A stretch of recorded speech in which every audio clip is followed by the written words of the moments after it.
Hey there, it's Dyer Oxley in for Patricia Murphy on the last Monday of 2020. This is Seattle Now. It's been a year of reckoning for Seattle and for many cities across America. Politicians grappled with the pandemic, protest, and this desire for change.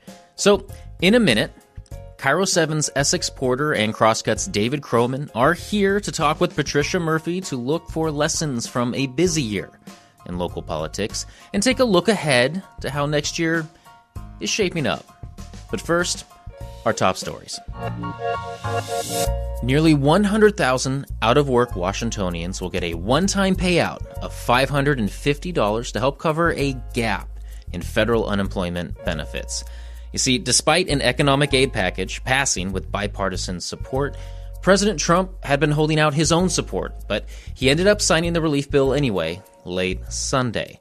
Washington Governor Jay Inslee, who announced the state aid earlier on Sunday, said it was good news the president eventually signed off, but Trump's objections and delay will still cost people a week of benefits. Washington State's aid package will cost taxpayers about $54 million. The cleanup continues at the scene of last week's oil train derailment near Ferndale. King 5 reports that crews will start removing the damaged tankers from the crash site today. Workers with the Department of Ecology spent the weekend cleaning things up, and investigators, including the FBI, are still working to figure out a cause for the crash. KUOW recently spoke with Eric DePlace. He's an expert with the Sightline Institute, and he notes that there are about 9 derailments per month, on average, in the Northwest. Read more of his commentary on KUOW.org. And in sports, for the first time in 4 years, the Seattle Seahawks are NFC West champions once again. They beat the Rams to clinch their 5th division title under coach Pete Carroll. The Hawks finish their regular season next week against San Francisco. Holy moly, it was quite a year. It was one news bombshell after another, and Seattle city politics was no exception. After several days of violent clashes between police and the protesters, officers retreated from the area to... They really are anarchists. These are left-wing anarchists. I think Seattle's made a tragic mistake. I don't know why the president is so afraid of democracy. We will be fine in Seattle, and we don't need the president's help. I informed Mayor Durkin of my intent to retire from the Seattle Police Department. This was a decision I wrestled with, but it was time. It's been a hard year, and today's a hard day. Carmen Best has been one of those leaders who has shown up and shown what she is made of. Seattle's Liberal Mayor, Jenny Durkin, will not run for re-election. I could spend the next year campaigning to keep this job or focus all my energy on doing the job. We're talking shop today with Essex Porter, lead political and government reporter for KUOW 7 TV, and David Kroman, political reporter at Crosscut. Thanks you two for being here. Glad to be here. Happy holidays, everybody. Thanks for having me. So all three of us have been around for a while, at least a little while, I'll say. And this year has been truly like no other that I can remember in this city. David Kroman, political reporter at Crosscut, what stood out for you this year? A lot stood out, but I would say kind of number one, it was a really hard year to be a local politician, especially in a city. And I would say particularly to be a mayor, dealing with this pandemic, but then also it totally is decimating city budgets. And so Mayor Jenny Durkin began this year in her State of the City talking about, with this super hyperbolic vision for Seattle and how the golden years are coming, and this growth that we've had over the last 10 years would just continue. And Seattle was this rising city. And then suddenly she is forced to deal with both the fact that Seattle was one of the earliest cities to get the coronavirus, and then our budget started tanking earlier. And we live in a state where if businesses are not open, our tax revenue completely dries up. But, I think to a certain extent, there was a bit of a honeymoon phase for her because, sort of a leader in tough times, almost a wartime mayor, but then that was abruptly upended with the protests. There is certainly no other year where we have had the sort of racial and civil rights reckoning that we have had, with massive peaceful protests and then also combined with smaller but very striking violent protests with all this damage. Maybe 1999, I believe it was, for WTO begins to come close. There was a lot of political turmoil that year, and there was a lot of protest turmoil in the streets, but 2020 clearly exceeds that. I wonder if this is a true turning point for the city of Seattle. Yeah, I would say it's hard to not look at this as a turning point for the city of Seattle. For as progressive as the city likes to see itself, there are some very deep-seated equity issues in the city, particularly along racial lines. That has always been kind of Seattle's, in some ways, dirty little secret, but this year they have been forced into really looking at that and reckoning with that.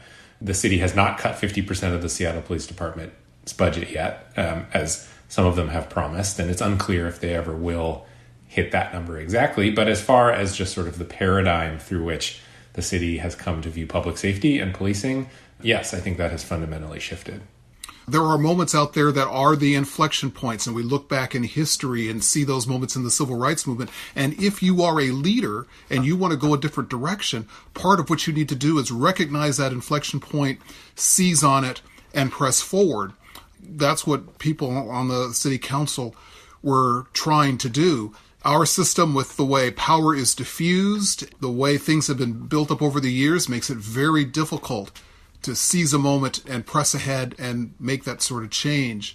Some of the police behavior during the protests really hurt the standing of the police. There aren't people who saw the picture of the little boy who had been pepper sprayed during the protest. People aren't forgetting that picture. KUOW reported on the young woman who was hit with a blast ball and died 3 times before she could be revived. And that hurt the standing of the police as well. That's part of the reason for such a divide. I wonder, since Mayor Durkan won't run again, any speculation about what could be next for her? There's the question of whether she would take a job in the Department of Justice. Back to her roots? Right, back to her roots. Obviously, she's not going to be in an appointed position by the Biden administration. But I think the thing that Mayor Durkan never quite settled into being mayor is how public and front-facing of a position it is. I'm not sure that's ever a role. She did it gamely, but I'm not sure it's ever a role she really enjoyed all that much. I think she preferred the kind of work of toiling in quiet rooms or whatever, and being U.S. attorney allowed more of that. And so I think if she was offered the opportunity to take a job in the Biden administration, I would have a hard time seeing her turn that down. I was just thinking, it's interesting what David said about sort of embracing the public-facing role as mayor. And when you are sort of the symbol of the city, not just the city's manager, but the city's leader and its symbol, it's difficult. I thought Mayor Durkan, as she settled in, embraced the role pretty well. It's pretty difficult to be in that role this past summer, where basically the bricks are coming at your head from every single direction. Any political bright spots, any bright spots at all in 2020 as you both reflect back? Give me your stories of hope that emerged. Oh, you go first, David.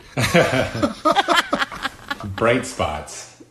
Well, certainly whatever drove it, it's always a bright spot when you have near record voter turnout. Amen. The democracy depends on that. Will that engagement continue? Because that's what's needed. We can't know that future.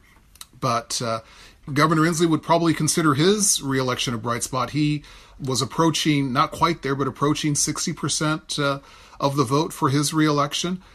And a tough year, right? In a tough year, a down economy, a pandemic, you're telling people to stay home and close their businesses, and you still got nearly 60% of the vote.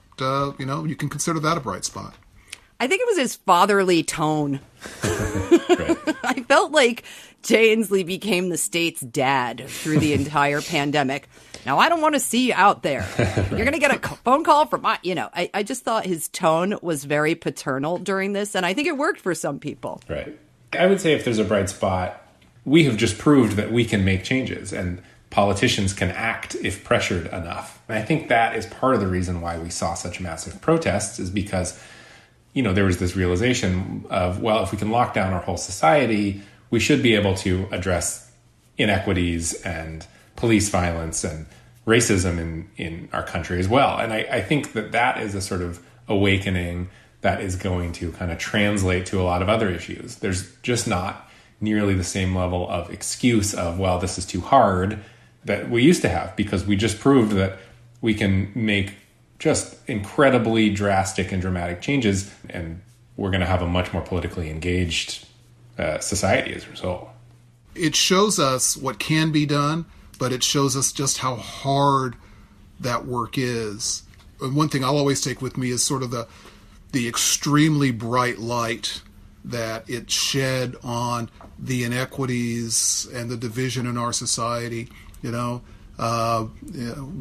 been divided in so many ways, and now one of the major economic divisions is those of us who can maybe do our work more safely from home and more isolated from our compatriots, and those of us who really have to stand there on the front lines, whether it's at the grocery store, whether it's in the hospital.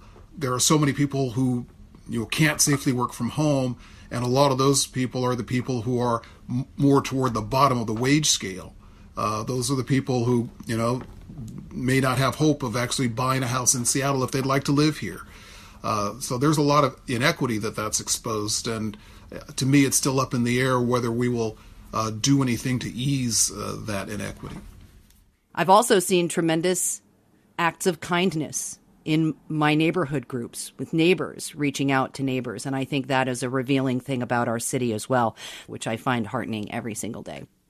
All right, you two, predictions for 2021. Any thoughts on what's ahead for this city in this coming year? It's not going to disappear when the clock strikes midnight, that's for sure. We're still going to wake up to the same reality. We've had some smattering of polling, and there's a lot of chatter on social media about this stuff, but we will have the opportunity to see how voters actually weigh in on it, with a mayoral race, 2 council races, and a city attorney's race. With Mayor Durkan not running, the mayor's race, I think, is going to be a really interesting, for as raucous as an election as 2020 was. I think on a local level, it's going to be similarly fairly intense. There are going to be some tense fights and a lot of money spent on controlling City Hall. Yeah, I agree with this idea of, we'll see which way the public wants to go and how progressive the public wants to be. I think it may be that someone we have not really thought of emerges as a candidate for mayor. One of my questions is, if the business community coalesces around a candidate, will there be the same sort of backlash that happened in the city council elections in 2019? Will the labor community be unified or split? It's difficult to see where we're going to end up, except to say we very well may end up with a name that's not really on the tip of our tongues today, and there may very well be some unexpected twists as we go into this. Well, we'll all be here for it, that's for sure. Thanks so much to both of you. Essex Porter is lead political and government reporter for KUOW 7 TV. David Kroman is Crosscut's political reporter. Thank you so much. Thanks for having me. Thank you very much. Have a great new year. You too. You too. Bye-bye. Seattle Now is produced by Sophie Reed, Clare McGrane, Caroline Chamberlain Gomez, and Jason Pagano. Matt Jorgensen does our music, and I'm Dyer Oxley, in for Patricia Murphy this week. Thank you for listening. We'll see you tomorrow.